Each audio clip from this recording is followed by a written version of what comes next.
All right.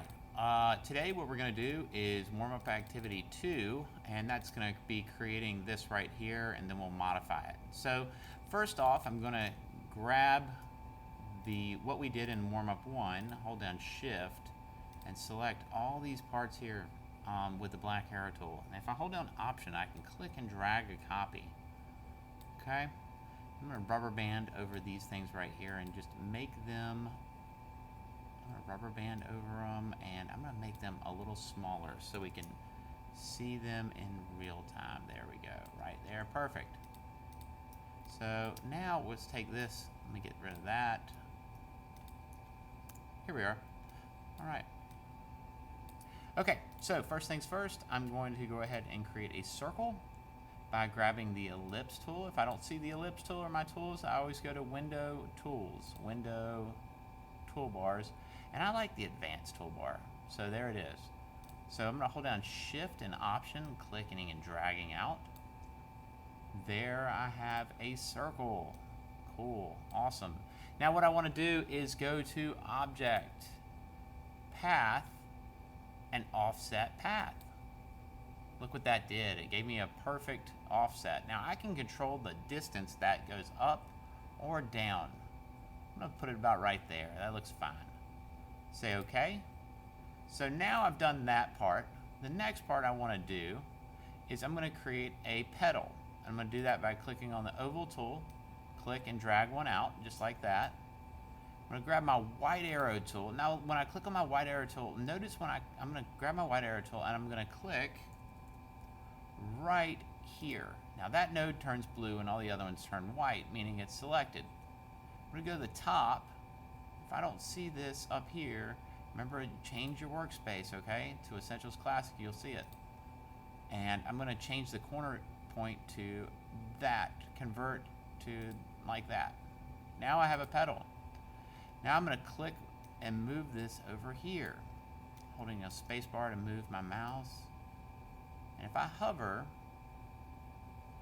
right there, you see the smart guides kind of help me. I can click and hover. You'll see them pop. There's the center. And it will pop when I get it right in the center.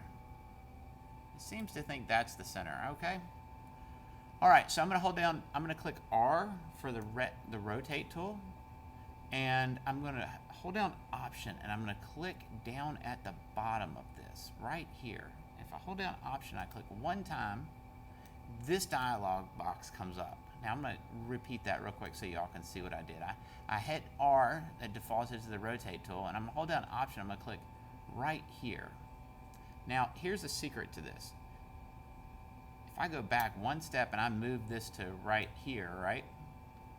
I can hold down Option and wait for it to, there it is. Hold down Option and click right there. There it comes.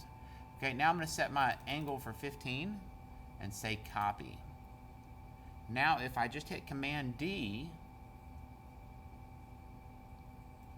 I have created a spiral pattern, which is pretty cool.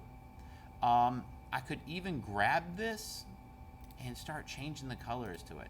But the problem is down here, I don't want to grab that right now. Maybe I just want to hold on to that and do something with that later. I'm going to click on that. I'm going to zoom in, and I'm going to get my black arrow tool. I'm going to click on just that line there and hit Command 2 to lock it.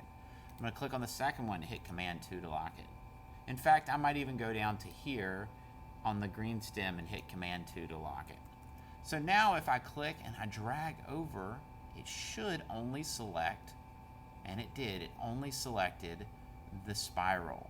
And now I can give that a color of red and say OK. And there it is. And now since that's selected and the other parts are locked, I can go to Object, Arrange, Send to Back. And boom, I see the other parts in the front. Now what actually I'm going to do is practice what I taught you in level the warm-up activity 1. I'm going to create a new layer over here, and I'm going to drag that up to there, right there.